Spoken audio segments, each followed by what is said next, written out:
Hello guys, welcome to my channel. So in this video tutorial I'm going to show you how you can turn off side by side view in Microsoft Word. So this is a new update video, so let me start with the video. Okay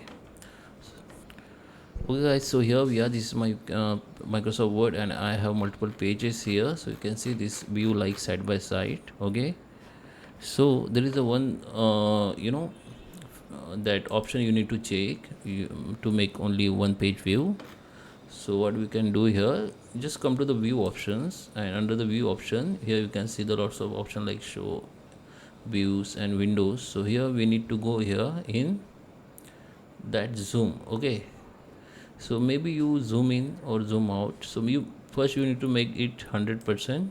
Okay, make it 100% view, just click on it. Now here you can see at your left side, right side, this is the three option: one page view, multiple pages, and page width. So we need to select one page only. Okay, so now you can see this has been converted into one page. Then come to the 100% again.